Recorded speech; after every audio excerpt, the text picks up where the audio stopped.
آقا علیہ الصلوۃ والسلام سے پوچھا کہ یا رسول اللہ ای الاسلام خیر، اسلام میں بہترین چیز کیا ہے؟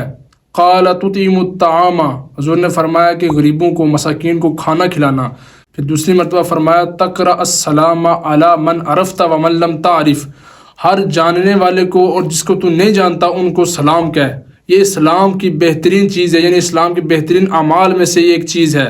اب رہا مسئلہ ہمارے معاشرے میں الفاظ کو لے کر کچھ غلط فہمیاں پیدا ہو گئی ہیں۔ کچھ لوگ السلام، اصل جو لفظ ہے، اصل جو اس کی پروننسیشن ہے وہ یہ ہے کہ السلام علیکم ورحمۃ اللہ وبرکاتہ،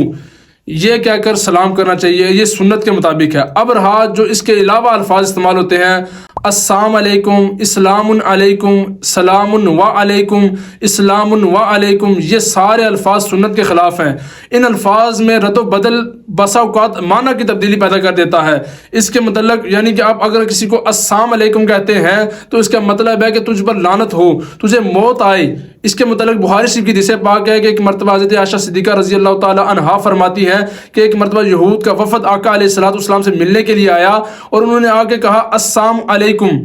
تو آقا علیہ الصلوۃ والسلام نے جواباً کہا علیکم۔ سیدہ عائشہ صدیقہ رضی اللہ تعالی عنہا نے عرض کی یا رسول اللہ، اے کملی والے آقا، انہوں نے تو آپ پر لعنت بھیجی، انہوں نے آپ پر تو موت کی تمنا کی، موت کی دعا کی، یعنی بد دعا کی، تو آپ نے بدلے میں انہیں کچھ نہیں کہا؟ تو کملی والے آقا نے فرمایا عائشہ، میں نرمی پیدا کرنے کے لیے بھیجا گیا ہوں، ان کی بد دعائیں میرے حق میں قبول نہیں، لیکن میری بد دعا، میری دعائے جلال ان کے حق میں قبول ہے۔ اے عائشہ، جب انہوں نے السلام علیکم کہا تو میں نے جواباً انہیں علیکم کہہ دیا، یعنی انہوں نے جب مجھ پر لعنت بھیجی، مجھ پر موت کی تمنا کی، موت کی دعا کی، موت کی دعا بد دعا کی، تو میں نے بدلے میں ان کے لیے بھی بد دعا کر دی۔ اب ان کی بد دعا میرے حق میں قبول نہیں، لیکن میری بد دعا، دعائے جلال ان کے حق میں مقبول ہے۔ تو ان الفاظ کو دیکھنا چاہیے کہ کن الفاظ کے ذریعے آپ سلام کہہ رہے ہیں۔ ہاں، ترکی انداز میں جو اکثر وہ کہتے ہیں کہ سلام علیکم، ان الفاظ میں کوئی کوتاہی نہیں، ان کے الفاظ میں کوئی تبدیلی نہیں ہوتی، ان الفاظ سے معنی بگڑتا نہیں ہے۔ اگر ان الفاظ سے کسی کو سلام کہہ دیے جو اس میں حرج نہیں،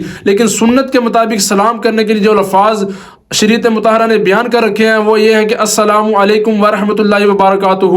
لیکن ایک بات یاد رکھیے، ہمارے بعض لوگ دیکھیں کہ وہ